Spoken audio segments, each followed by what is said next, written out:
Why do we put up with this? This didn't happen until just a decade ago or so in the U.S., but in Europe, they were able to do it. England is in the EU and can't get out and never had a vote. People go, well, don't worry, the U.S. created the UN and runs all this. Not the U.S., the robber barons.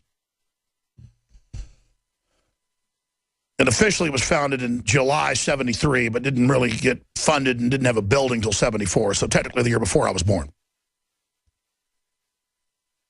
A pointless factoid, but just correcting myself. Now, joining us till about 40 after, just to look into one area of this, transportation. Notice it was aviation that rolled over to the TSA, taking over, and now it's the model to take over every other sector of transportation and the economy in general under InfraGard, under infrastructure protection of the TSA, with the DEA there stealing money out of your wallet as asset forfeiture seizure. Rodney Stich could do 10 hours with us. I want him to just give us the basic overview today and then come back on in a few weeks for a full hour. Unfriendly Skies is history of aviation disasters, 1959-11. The following could be subjects to break down. The series of world record aviation disasters in the United States after the end of World War II. The crash in New York City on December 16, 1960, the world's worst. Salt Lake City crash and his heavy involvement. The reason why the FAA was called the Tombstone Agency. The practice of cover-ups by the political NTSB. And see, once they're corrupt, you can pull a 9/11. Examples. The life and death assessment given to him to halt the serious problems in airline having the most crashes. The web of intrigue that followed. Scandal behind the next world record airline disaster. The PSA airline plunging into San Diego and his role in that. The abandonment of the Federal Aviation Agency where he worked. Scandal behind the bombing and prosecution of Pan Am 103 over Lockerbie, Scotland. Scandal behind the downing of TWA Flight 800. The scandal behind the hijackings of 9/11. Lawsuit against the FAA. Lawsuit against the NTSB. And why he wrote books on aviation disasters, 20 of them. Again, just we can't do justice today with him. He'll be back on the Nightly News. Rodney Stich is an American author and former Federal Aviation Authority investigators. His work led him to understand there was major corruption at the heart of aviation business. He was in Iran when the CIA brought down the destabilization of Mohammad Mossadegh to start that whole thing. He joins us now. Rodney, thank you so much for coming on, sir. And, you know, in fact, I've got callers on hold. We'll just do the rest of the hour, and then I'll just have to go to calls tomorrow, or I'll go to overdrive. We'll see what happens, but we at least need 45 minutes. Sir, thank you so much for joining us. Hi, Alex. That was quite an area you covered there. Absolutely. Well, you're an amazing individual. Spend a few minutes telling us about yourself, your awakening, and we'll come back and dive into wherever you want to go first. Well, let me just give you a quick rundown on my background here. I hate to show my age, but I was a naval aviator, a Navy patrol plane commander in World War II. Thereafter, I was a international airline captain, pretty much in all types of operations. And for the purpose of this show, what would be especially interesting is my time flying Muslim pilgrims from throughout the Middle East to the holy cities of Mecca and Medina. And this is where I found myself into a CIA revolution where I needed a machine gun escort take me and my co-pilot from the hotel out to our plane. And after that period of time, I went with the FAA, and this is at a time when airline disasters were a common event, sometimes every few months. And one of the major air disasters that was occurring was a DC-8 that crashed into the Brooklyn area of New York City. There was a big scandal behind that. Anyhow, the FAA, the safety segment, and we have the political segment too, you know. The safety segment sent me up to a politically powerful airline that was having a lot of crashes, including the one in New York City. And it was more or less life and death assignment. And it didn't take me long to discover the problems. And then I came under attack as I tried to correct them. And the attacks were from the political end of the FAA. And during these attacks, 3 more crashes occurred. And crashes are kind of horrific at times. So other inspectors said, look, Rod, you can't fight the system. But if I didn't do something, this would go on. So I did some very unusual things. First, I used the law in such a way that I acted as an independent prosecutor, and there were several weeks of court-like proceedings that followed. But the administrative law judge was simply an aviation ignorant attorney on the staff of the FAA administrator. So he covered up, and then the head of the FAA Sky Marshal program was so outraged by it, he urged me to send a report to the FAA administrator, and he would sign it, which was done. Of course, at this time now, this is a major scandal because we had a number of people die, and here I'm getting, here's all the evidence. Aviation expert, aviation historian, Rodney Stich, stay there. We're starting at the beginning to understand how aviation has become so incredibly corrupt. For those that don't know, he's an icon in aviation research. And more insane until your whole government collapses.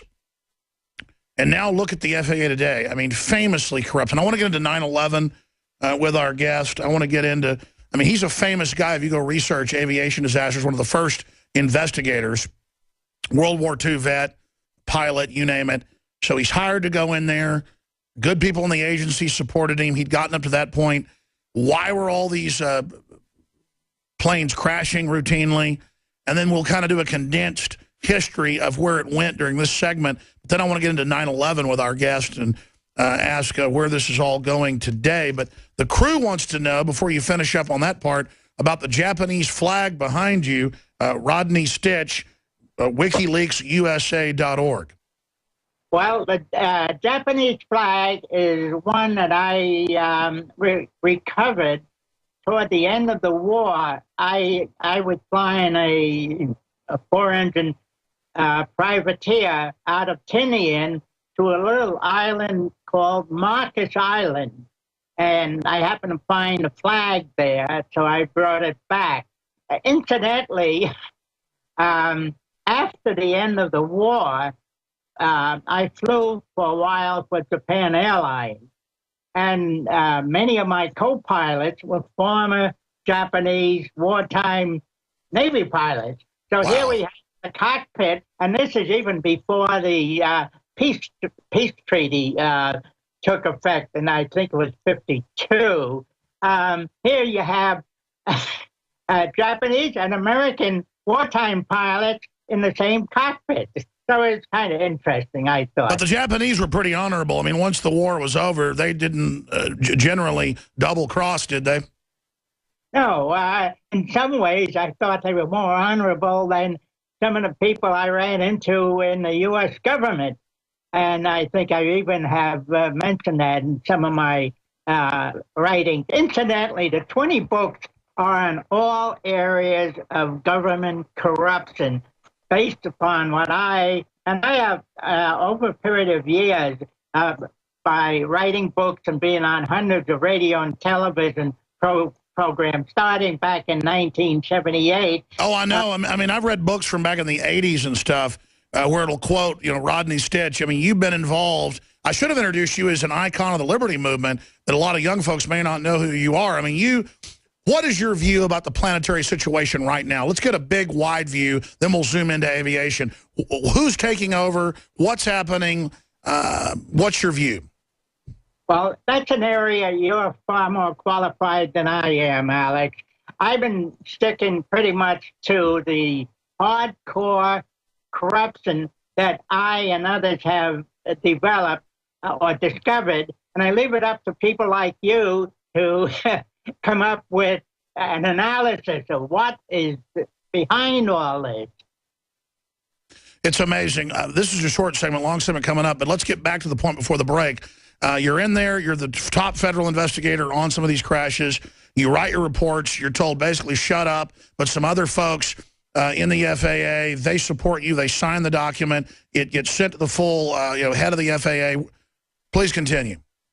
Well, what happened then, I sent a letter to the FAA saying I refuse to work under these deadly conditions and I'm resigning. So I then returned to California and I started writing books to inform the public of these things, because everywhere I went, well, I now, during all these accidents, when I was fighting the system, I notified a number of members of Congress.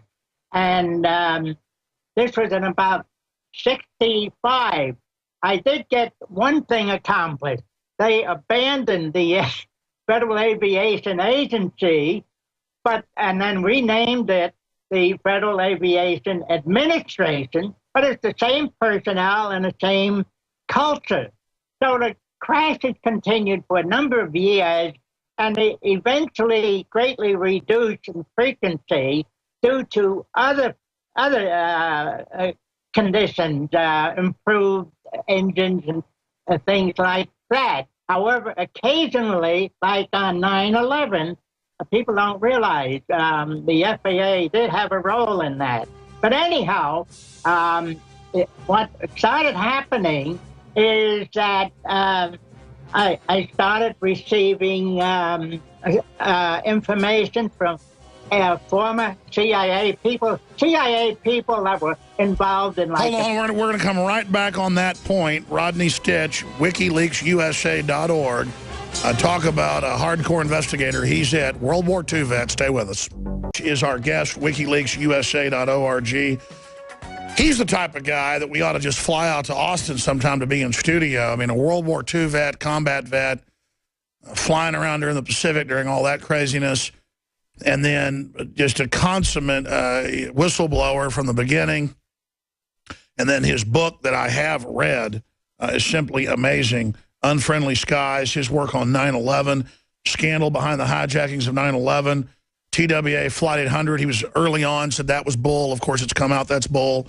The FBI put journalists in prison that exposed it was a continuous rod warhead and the rest of it. I had General Parton on, who developed the continuous rod warhead, the head of Air Force Weapons Development, before he then headed the entire Air Force. We've had multiple former chairmen of the Joint Chiefs of Staff. We've had top admirals, top generals, General Parton. I think about the amazing guests we've had on the show. It's just mind-blowing. We had the former technical head of the NSA, William Binney, on probably 10 times or more, including in studio. I'm not bragging. People keep saying, though, if this was going on in government, we'd hear about it. We do. It does come out. And the reason I'm saying the government's not our enemy is, as bad as the government is and overrun with corrupt interest, on average, people in government are more awake than the general public. Does that mean there aren't giant swaths of bad people in government? Absolutely, it's there. But again, why is Homeland Security saying they're worried about veterans? Because 9 times out of 10, when somebody's really fighting tyranny effectively, it's got to be 9 times out of 10, it's a veteran. Because they at least have some sense of duty, some sense of, even if the war they were in was wrong or partially wrong, depending on which war, it doesn't matter. They're people that are willing to go fight. They're people that aren't cowards. They're people that believe in something. And believing in something is better than nothing in this world. I'm ranting. Okay, Rodney Stich, you've got the floor as best I can. World War II vet, former FAA criminal investigator, in there trying to find out what's happening. You expose it. They refuse to change it, but change the name of the agency. WikileaksUSA.org. Of all these scandals you witnessed, the stuff you saw with the CIA, you said the CIA started to bring you information. You got cut off by the break. Continue there, and then let's segue into 9/11. Okay. As I started to say, the publicity from appearing on shows and the books started